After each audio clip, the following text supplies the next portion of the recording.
Hello guys, कैसे हैं आप सब। मैं आकाश कुमार सिंह स्वागत करता हूं आप सभी का आपके अपने चैनल आकाश सिंह इन्फो में।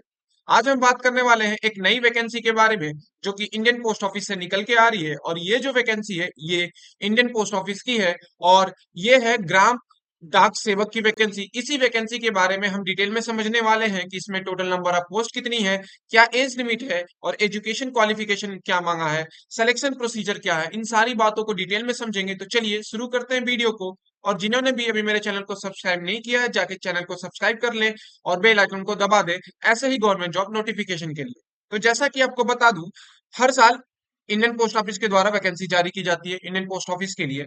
और इस बार ये ग्राम डाक सेवक की जो वैकेंसी आई है ये 12,000 प्लस पोस्ट के लिए आई है। ये जो वैकेंसी है इसके बारे में अब हम डिटेल में जानते हैं। सबसे पहले आता है कि ये जो इंडियन पोस्ट ऑफिस की जो पोस्ट है ये किसके द्वारा ऑर्गेनाइज किया जाता है, तो इंडियन पोस्ट ऑफिस के द्वारा। और ये गवर्नमेंट जॉब है, परमानेंट जॉब है। इसमें टोटल वैकेंसियां जो आई हैं वो 12,828 आई हैं। मैं रिपीट करता हूँ, 12,828 पोस्ट इसमें आई हैं। जिसमें पोस्ट का जो नेम है वो बीपीएम है, ए बीपीएम है। अब बीपीएम ए बीपीएम क्या होता है और डाक सेवक, देखिए बीपीएम जो होता है ब्रांच पोस्ट मास्टर होता है और ये असिस्टेंट ब्रांच पोस्ट मास्टर, ये दो वैकेंसियां आई हुई हैं इसमें। और इसी वैकेंसी में पूरी 12,828 जो ये वैकेंसीज है इसी दो पोस्ट के लिए है। अब जो एप्लीकेशन मोड है इसका ऑनलाइन है, ठीक है। ऑनलाइन आपको फॉर्म फिल करना है। डेट जो है कब से स्टार्ट हो रहा है, तो 12/5/2023 से, मतलब इसी महीने के 22 तारीख से आप इस एप्लीकेशन को फिल कर सकते हैं। और अगले महीने के जून 11 तारीख को आप इस फॉर्म को फिल कर सकते हैं। लास्ट डेट 11 जून है इस फॉर्म को फिल करने की। अब हम समझते हैं इस वैकेंसी से रिलेटेड कि हमारा जो एप्लीकेशन फॉर्म फिल होगा उसके लिए हमें कितनी फॉर्म फीस देनी पड़ेगी। तो जो जनरल ईडब्ल्यूएस और ओबीसी वाले हैं उनके लिए 100 रुपीज फॉर्म फीस है, जबकि एसटी एससी और फीमेल कैटेगरी के लिए कोई भी फॉर्म फीस नहीं रखी गई है। अब हम इस वैकेंसी से रिलेटेड सैलरी के बारे में बात कर लेते हैं। सब कोई पूछता है कि सैलरी कितनी मिलने वाली है। तो जो इसमें दो सैलरी रहती है, दो टाइप की। एक होता है ब्रांच पोस्ट मास्टर की, उसके लिए 12,000 रहती है क्या सैलरी। 4 आवर आपका ये रहता है ड्यूटी, 4 आवर की रहती है, 4 आवर्स की।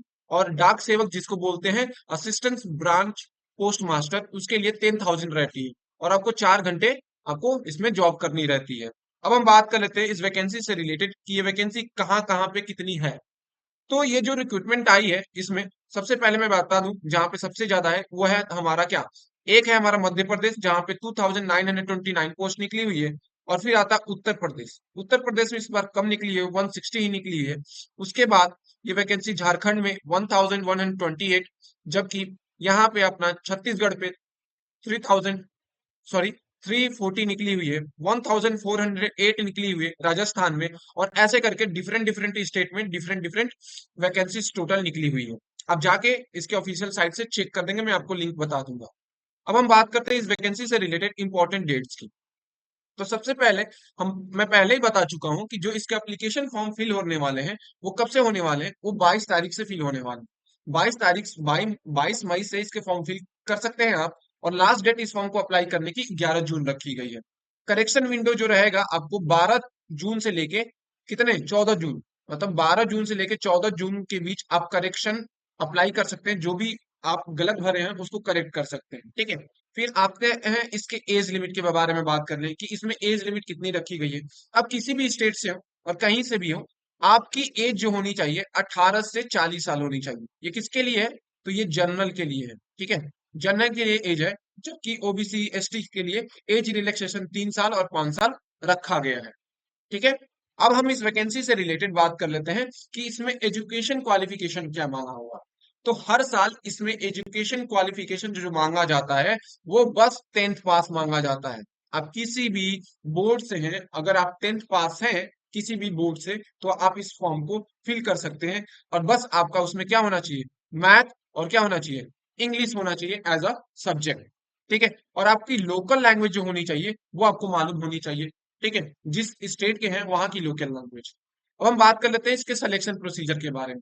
तो सबसे पहले क्या होता है, मेरिट लिस्ट जारी की जाती है, ठीक है। मेरिट लिस्ट किस बेसिस पे रहती है, तो ये आपके टेंथ के परसेंटेज पे रखी जाती है, ठीक है। फिर आपको कॉल लेटर आता है, ठीक है। तो टेंथ में आपके अगर 80 प्लस 80+% है तो आप अप्लाई कर दीजिए, आपके वैकेंसी में या आपके सिलेक्शन प्रोसीजर मेरिट लिस्ट में आने के चांसेस हैं। अब हम बात करेंगे इस वैकेंसी से रिलेटेड कि हमें कौन कौन से डॉक्यूमेंट चाहिए। देखिए, आपको father father name, mother name ये तो मालूम होगा, एक मोबाइल नंबर की जरूरत पड़ेगी, email ID, date of birth, gender कौन सा है, ये सारे कम्युनिटी, आपके पास जो डिसेबिलिटी है उसका सर्टिफिकेट होना चाहिए, 10th का सर्टिफिकेट होना चाहिए, लैंग्वेज, जिस लैंग्वेज में आप 10th क्लास पास किए, मैथ, फिजिक्स या क्या, मैथ, साइंस, सोशल, जो भी, इंग्लिश, पासपोर्ट साइज फोटो होनी चाहिए और आपका सिग्नेचर चाहिए इस फॉर्म को फिल करने के लिए। अब हम बात करते हैं इस वैकेंसी से रिलेटेड कि कैसे इस वैकेंसी को हम अप्लाई कर सकते हैं, कैसे इसके फॉर्म को फिल कर सकते हैं। तो इसके फॉर्म को फिल करने के लिए सबसे पहले आपको इसके ऑफिशियल वेबसाइट पे जाना होगा, इंडियन पोस्ट gd.online.government.in पे जाना होगा। वहां पे आपको जाके यहाँ पे रजिस्ट्रेशन करना होगा और सारे डॉक्यूमेंट को क्या करना पड़ेगा, फिल करना पड़ेगा। फिर आपकी पासपोर्ट साइज फोटो, फिर आपकी सिग्नेचर लगेगी और फिर एप्लीकेशन फीस जो मैंने बताया 100 रुपीज है जनरल ओबीसी के लिए, और फिर आपकी फॉर्म को डिटेल को फिल कर दीजिए। इस तरीके से आप इस फॉर्म को फिल कर सकते हैं। और जिसको भी मेरा वीडियो पसंद आया मेरे चैनल को लाइक करें, सब्सक्राइब करें और शेयर करना ना भूलें, ऐसे ही गवर्नमेंट जॉब नोटिफिकेशन और अपडेट के लिए। Thank you.